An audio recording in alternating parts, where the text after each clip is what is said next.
pessoal, beleza? Matheus aqui. E a pedido do Thales, na verdade, ele que me perguntou a respeito dessa ação, eu fiz a explicação para ele, ele gostou e falou: Matheus, tem que fazer um vídeo. Então, estou aqui fazendo um vídeo para vocês, falando sobre as ações da Marisa, código AMAR3. Ele estava me perguntando se, pela análise técnica, não seria um bom momento para entrada.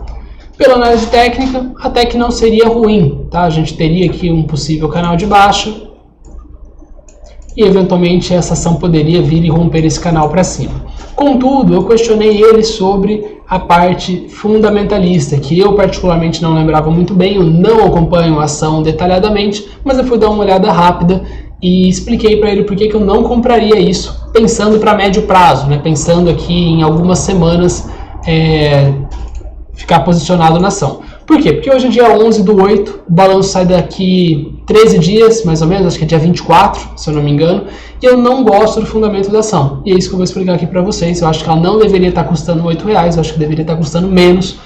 Então, se for fazer um trade, faria um trade rápido, coisa de 5, 10% no máximo, e eu acho que não vale a pena porque o stop ficaria grande. Mas aí, a ideia desse vídeo não é nem explicar a parte técnica, é mais explicar a parte fundamentalista mesmo.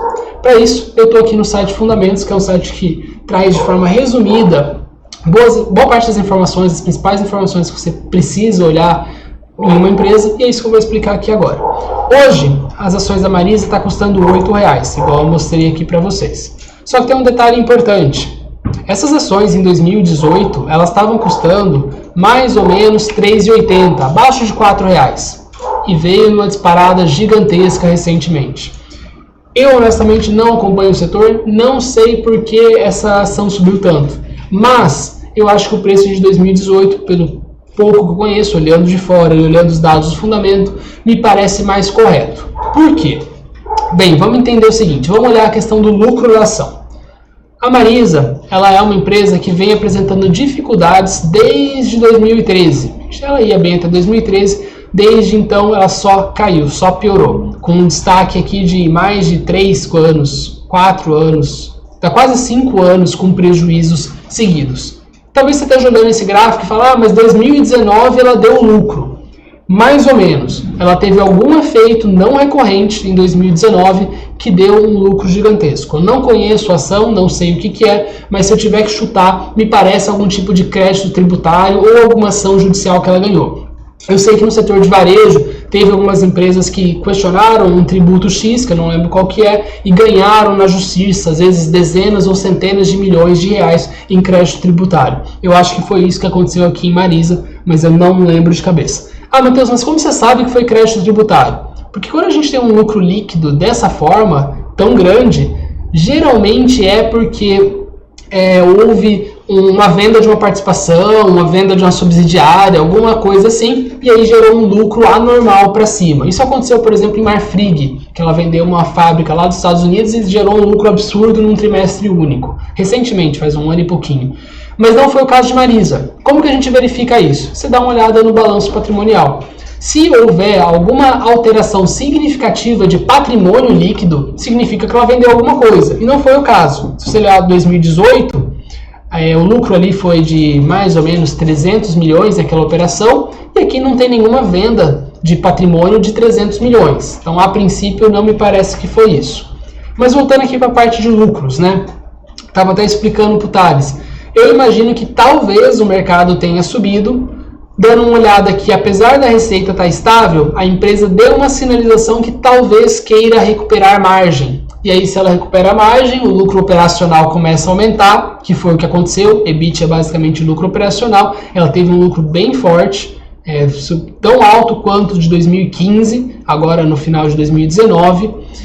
Porém, esse lucro não foi suficiente para chegar na linha final. Não conheço a ação, reforço, mas ele não se transformou em lucro líquido. Teve lucro operacional, mas não teve lucro líquido. O que isso quer dizer? Quer dizer que houve algum resultado financeiro, ou seja, não operacional, que impediu a ação de ter um resultado final líquido melhor. E eu fui olhar para o Thales, mas o que pode ter sido? Eu vim aqui, resultado financeiro, trimestre, teve aquela paulada para cima, né, igual eu brinquei aqui com vocês, 320 milhões que eu mencionei, isso aqui deve ser o crédito tributário, e ele observa que, na verdade, o resultado financeiro da companhia piorou. né? Se você olhar 2018, ela estava com um resultado aproximadamente de 20 milhões negativo.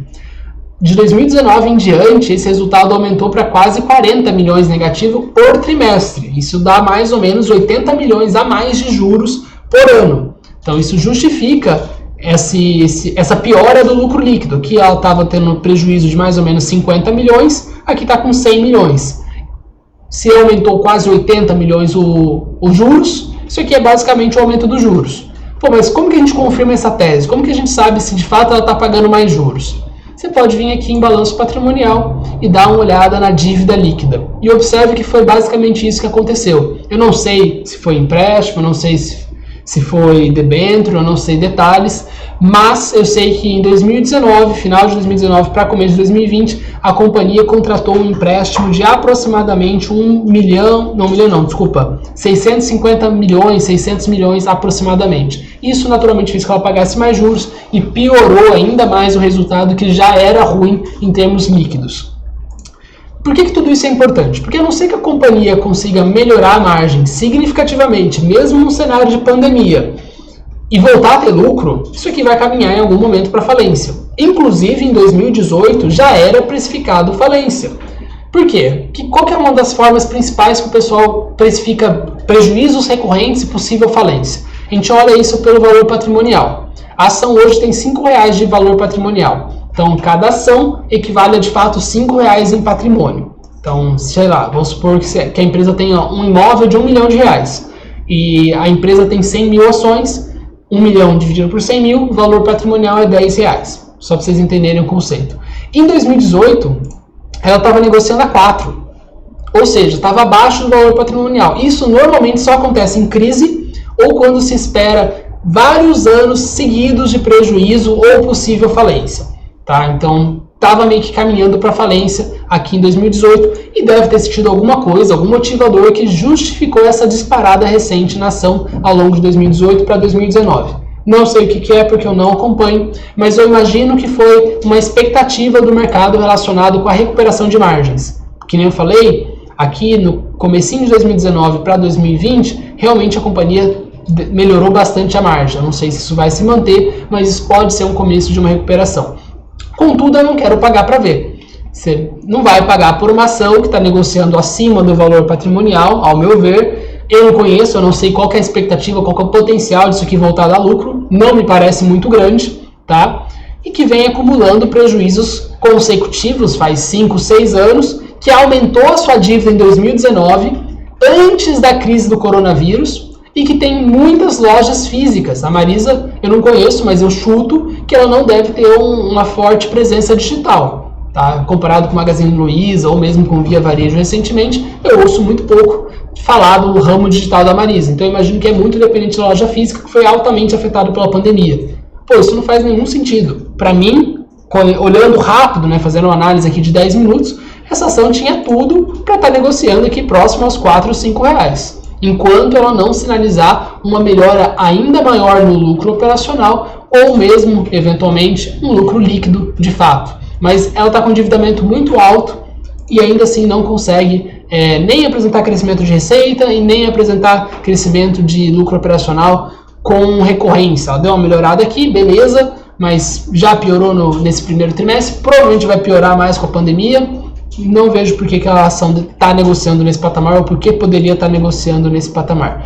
E é isso, uma análise rápida. Se você gostou dessa análise, dá um curtir aqui no vídeo, comenta, manda para os amigos, que eu vou me sentir mais incentivado a fazer outras análises rápidas como essa. Mas eu ficaria bem longe de Marisa, olhando aqui por cima, 10, 15 minutinhos no fundamento e no gráfico. Abração e te vejo em breve em outro vídeo, acredito eu.